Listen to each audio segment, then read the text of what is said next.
Assalamu alaikum dear students, I am Anjum Shafiq, your biology teacher for grade 11, and today I am going to discuss some digestive disorders. So let's move to the class board. So dear students, obesity,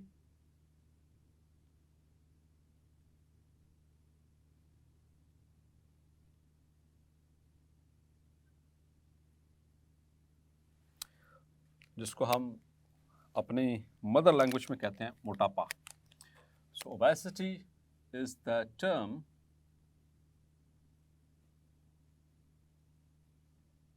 employed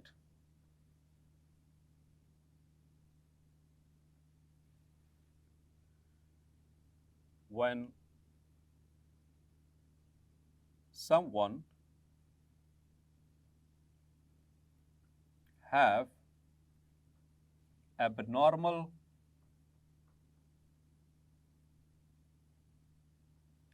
amount of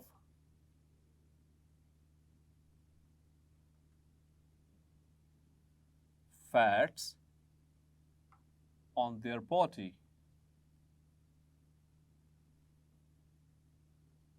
Clear? तो ये basically एक term है और ऐसी term जिसमें कि जब भी कोई भी शख्स जिसको हम ओबीस कहते हैं, it's a term that is employed to have an abnormal amount of fat. Fats वैसे तो हमें चाहिए, हम पढ़ चुके हैं चैप्टर नंबर 2 में, we need them for various purposes. लेकिन जब एबनॉर्मल अमाउंट में स्टोर जो फैट है वो स्टोर हो जाएगी, तो dear students this is termed as obesity. Clear? अब ओबेसिटी जो है basically it's a dangerous condition. It's a dangerous condition because the obesity leads to various disorders, and these disorders are very dangerous for the life, and someone are life-threatening. तो उसको discuss करते हैं. तो पहले थोड़ा सा इसके बेसिक पॉइंट्स की तरफ मूव करते हैं. So whenever when someone obesity होती क्यों है, पहले उसको डिस्कस कर लें. When someone eats more fats in diet, diet में आप ज़्यादा फैट्स लें, कार्बोहाइड्रेट्स और प्रोटीन्स कम लें, या फिर और when someone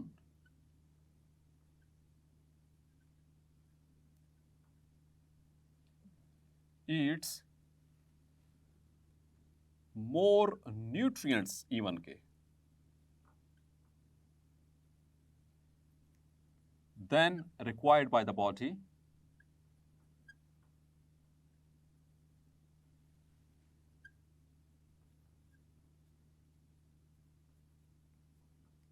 the surplus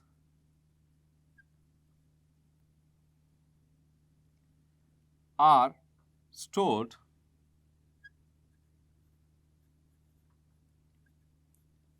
in the form of fats under the skin,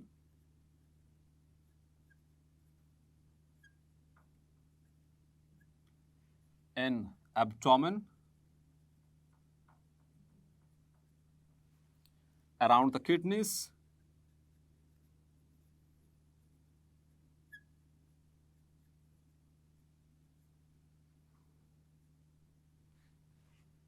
or in the glutes of the body. Clear? तो dear students, let's suppose कि मेरी एज में जितनी मैं वर्किंग करता हूँ, जितना मैं दिन में सारा दिन काम करता हूँ, लेट्स सपोज कि मुझे सारा दिन में सुबह से लेकर शाम तक 3 रोटियों की एनर्जी चाहिए. आई नीड 3 मील्स और 3 breads to need to fulfil my daily activities, उनकी एनर्जी को पूरा करने के लिए. एंड लेट्स सपोज कि मैं उन 3 की बजाय 5 रोटियाँ खा लेता हूँ. अगर 5 खाऊंगा, मेरी बॉडी को ज़रूरत है 3 की, तो वो तो इस्तेमाल होगी. बाकी जो अब 2 रोटियों की एनर्जी है जो बच चुकी है, उसमें से पहले तो ग्लूकोज जो है will be stored in the form of glycogen in the liver and the muscle cells, जैसे कि हम पहले पढ़ चुके हैं। लेकिन फिर भी क्योंकि हर सेल की कैपेसिटी है, फिर भी जो बच जाएगी, जो प्रोटीन बच जाएगी, जो ग्लूकोज बच जाएगी, जो फैट्स बच जाएंगे, ठीक है, सो दे विल बी, जो फैट्स के अलावा बाकी यानी ग्लूकोज और एमाइनो एसिड्स हैं, जो प्रोटीन्स हैं, they will be converted into fats and they become stored in the body. Clear? और वो कहाँ कहाँ पर स्टोर हो सकते हैं? वो अंडर द स्किन के नीचे, ठीक है, जल्द के नीचे, हमारी जो लास्ट लेयर होती है उसके नीचे ये मौजूद होते हैं।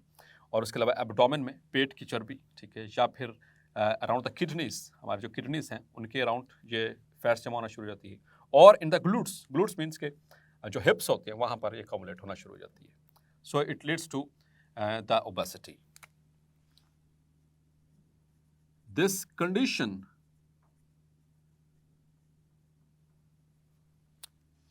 is called obesity, and the person is said to be obese. Okay? उस शख्स को क्या कहेंगे? obese. वो मेल भी हो सकता है, वो फीमेल भी हो सकती है, ठीक है, सो obese. और इस कंडीशन को क्या कहेंगे? obesity. Clear? This condition sometimes it leads to various illnesses, वो भी डिस्कस करते हैं। अब डियर स्टूडेंट्स, यहाँ पर होता क्या, अगर हम थोड़ा सा डीप डाउन देखें, जब फैट्स ज़्यादा हो जाएंगे, actually the fats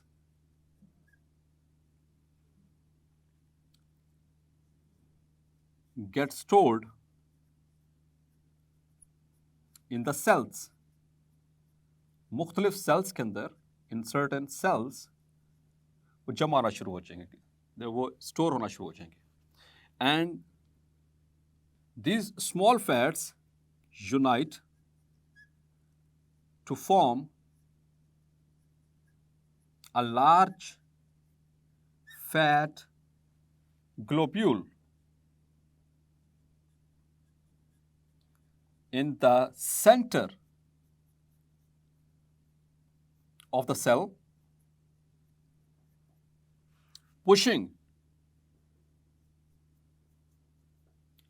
cytoplasm into thin layer and nucleus, चूंकि एनिमल्स में न्यूक्लियस सेंटर में होता है, एनिमल सेल्स में न्यूक्लियस एसाइट। क्लियर? और फिर अल्टीमेटली ये जमा होते रहते हैं। So these fat cells, these fat cells form adipose tissue. इनसे क्या बनेगा? एडिपोज टिश्यू, जो कि कनेक्टिव टिश्यू की एक टाइप है। Clear? So this is how what happens. तो जब किसी सेल में ये दरमियान में जमा होना शुरू हो जाते हैं, देन इंक्रीज देयर नंबर और एन इंक्रीज इन साइज, तो सेल के लिए खतरनाक है। तो सेल का जो मेटाबॉलिज्म है उसकी नॉर्मल स्ट्रक्चर्स को पुश कर दिया, उसके न्यूक्लियस को साइड पे कर दिया, तो उनके दरमियान में जो मेजर जगह इन्होंने होल्ड कर ली, तो फिर इससे मुख्तलिफ तरह की बीमारियां जो है वो जन्म लेंगी। लाइक एक डिजीज़ जैसे कि हमने बात की थी, वो टे शैक्स, याद है आपको? तो लिपिड्स एक्यूमुलेट होना शुरू हो जाते हैं सेल में, वो मेटाबोलाइज नहीं होते।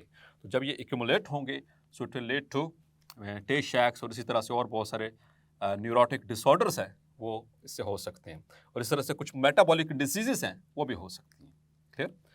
अब हम बात करेंगे कि what happens if the person becomes obese. So here are the risks.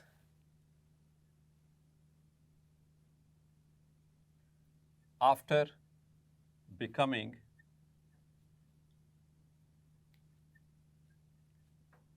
Obese, तो सबसे बड़ा रिस्क डियर स्टूडेंट्स वो है, that is hypertension. It leads to hypertension. इसकी मज़ीद डिटेल्स हाइपरटेंशन की हम लास्ट चैप्टर में डिस्कस करेंगे, उसमें बाकायदा तौर पर अच्छे तरीके से इसको डिस्कस किया गया है। It leads to hypotension, and hypertension की वजह से मतलब कि हाइपरटेंशन क्या होता है? persistent increased blood pressure, high blood pressure, जो मुसलसल रहे। इसी तरह से cardiovascular disorders,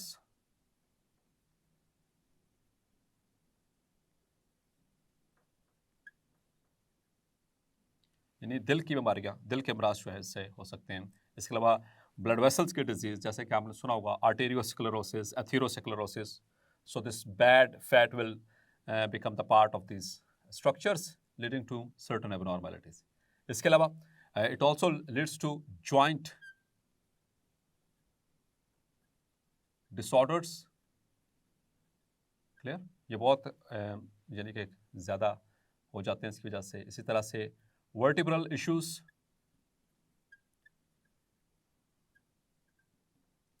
क्योंकि डियर स्टूडेंट्स हमारे जो वेट बेयरिंग बोन्स हैं उनकी कैपेसिटी होती है वेट को बेयर करने की।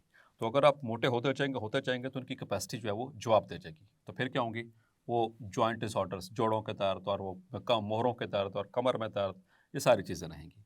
इसके अलावा ये बहुत ही ख़तरनाक किस्म की बीमारियाँ आपको बताई। इसके अलावा जो सबसे आजकल कॉमन भी है, दैट इज़ डायबिटीज़ मिलाइटस।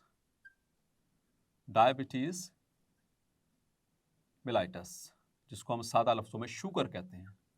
तो इसीलिए तो शुगर के मरीज़ों को कहा जाता है कि एक्सरसाइज करें, अपने फैट्स को बर्न करें, तो उससे बेहतर हो सकता है। तो डायबिटिक जो पेशेंट जो होते हैं आमतौर पर जो ओबीस होते हैं, they are at the risk of diabetes as well. Clear. और इसके अलावा और बहुत सारी बीमारियां भी हैं। So it is not good for health, means the obesity. अब डियर स्टूडेंट्स, कुछ ऐसे लोग होते हैं जो जितना मर्जी खा लें उनको कोई फ़र्क नहीं पड़ता, उनके वेट पे उनकी यानी कि उनके अंदर फैट जमा नहीं होती। और कुछ ऐसे लोग होते हैं अपने ज़रूरत से थोड़ा सा तजावुज़ किया, थोड़ा से भी ज़्यादा खा लिया, सो दे बिकम ओबीस। तो आम तौर पर इसके पीछे जो रीज़न है, that is the hormonal balances, जो कि इसको कंट्रोल कर रहे होते हैं। जो हार्मोनल हार्मोन्स होते हैं, इसको मेटाबॉलिक हार्मोन्स, सो उनके बिहाफ के ऊपर होता है। और hormones they are under the control of your genetics. तो आमतौर पर कुछ फैमिलीज में ऐसा होता है कि उनके वालिदैन अगर ओबीस हों तो उनकी जो औलाद है वो भी ओबीस होना शुरू हो जाती है at a certain age. Clear. अब हम बात करेंगे एक और इम्पोर्टेंट और बहुत ही अनोखी डिजीज़, दैट इज़ अच्छा इससे पहले मैं बताता चलूँ कि इसको हम ट्रीट किस तरह से कर सकते हैं। तो exercise is the best option. Exercise is the best option and the balance diet, दो चीज़ें। इसका ट्रीटमेंट मैं लिख देता हूँ यहाँ पर। सो ट्रीटमेंट क्या है? It is exercise and balanced diet. So that is the best option, so to control the obesity. Now another disease is there, that is anorexia nervosa. Anorexia nervosa, तो एनोरेक्सिया कहते हैं लॉस ऑफ एपिटाइट को। Anorexia means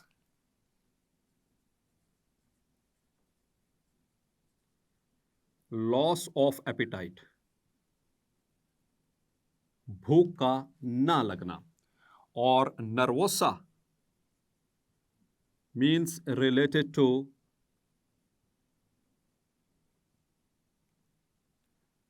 nervous system, means your thinking.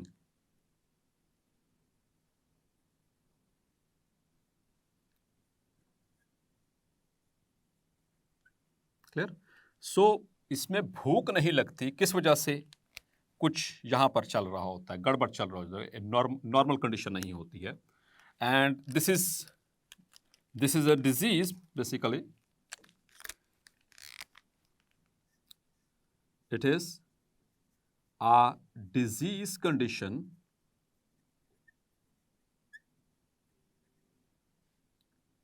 observed in the females of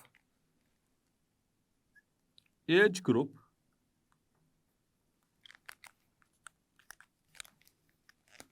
12 to 21 years, 12 से 21 साल की जो लड़कियां हैं, इस एज ग्रुप की जो लड़कियां होती हैं, ये उनके अंदर ये बीमारी देखी गई है। ये एक साइकोलॉजिकल कंडीशन देखी गई है नर्वस सिस्टम से रिलेटेड, कि वो खाती नहीं है। एक्चुअली होता क्या इसमें,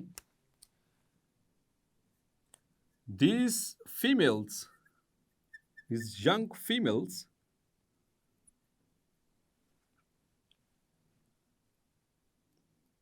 have a fear of becoming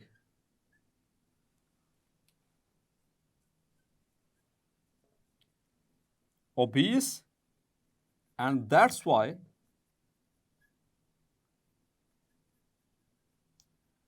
they do not eat normal diet. ये नॉर्मल डाइट नहीं लेती हैं, इनको खौफ होता है। They have fear of becoming obese. ये अब मोटा होने का इनको एक खतरा होता है, मतलब कि ये सिर्फ दिमाग में चल रही है इनके बात। सो इसका एक्चुअल रियलिटी से नहीं है। मसला क्या होता है, दीज फीमेल्स ओवर एस्टिमेट, ये अपने बॉडी वेट को ओवर एस्टिमेट कर जाती हैं। Estimate the size and weight of their body. उसकी वजह से अब अक्सर आपको ऐसी फीमेल्स शीशे के सामने खड़ी नजर आएंगी या अपने दोस्तों से ये बातें करती हुई नजर आएंगी कि क्या मैं मोटी तो नहीं लग रही, क्या मैं पहले से मोटी हो गई हूँ। या फिर ये अपना ग्रज निकालने के लिए एक नॉर्मल फीमेल को, अपने दोस्त को ये कहती है कि तो तुम कितनी मोटी हो चुकी हो, हालांकि वो नॉर्मल होती है, ये असल में कमज़ोर होती है। So this is a psychological issue. सिर्फ इस वजह से कि ये कहीं मोटी ना हो जाए, ये खाती नहीं है। और ये इतने हद तक डेंजरस और क्रिटिकल कंडीशन में चली जाती हैं, they needs psychiatric therapy and even hospitalisation. So psychiatric therapy is required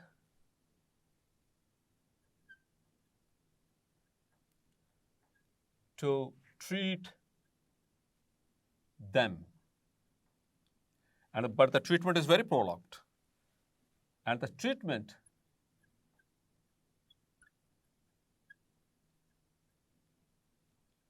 may take 2 to 4 years, 2 से 4 साल लग सकते हैं, एंड समटाइम्स इससे भी ज़्यादा।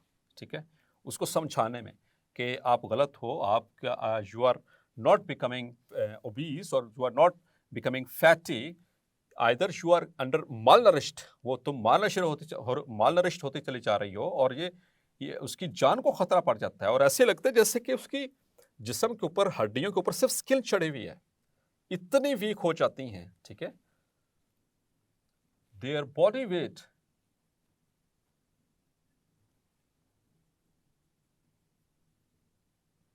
फॉल्स टू डेंजरस लेवल्स,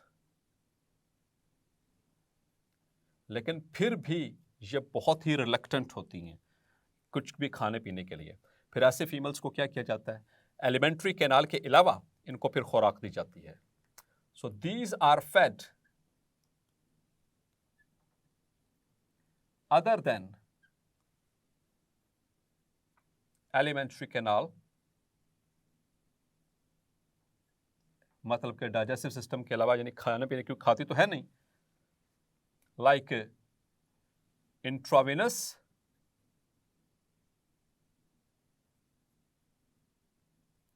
और इंट्रामस्कुलरली।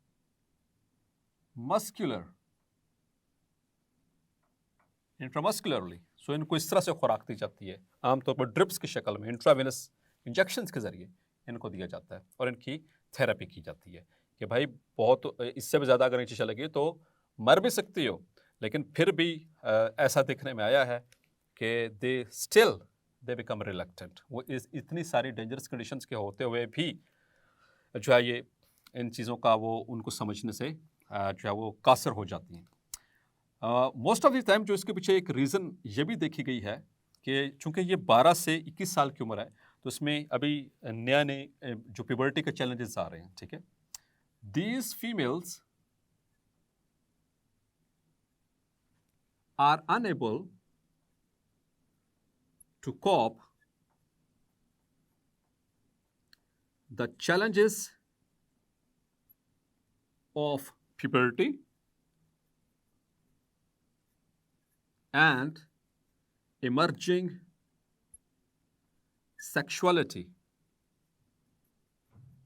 क्योंकि इसी एज में आम लगभग जो है इन फीमेल्स को वो पीरियड्स स्टार्ट होते हैं, मेंस्ट्रुअल साइकिल स्टार्ट हो जाता है, तो वो इस चीज़ को बर्दाश्त नहीं कर सकती, वो साइकोलॉजिकल इफ़ेक्ट भी ले जाती हैं, और फिर वो चूँकि फिर वो खाना पीना बंद कर देती हैं, इतनी हद तक बंद कर देती हैं कि वो मरने के दहाने पे पहुंच जाती हैं। तो डियर स्टूडेंट्स, इनके अंदर वो जो फेमिनाइन करेक्टरिस्टिक्स हैं वो भी नहीं रहते, ठीक है।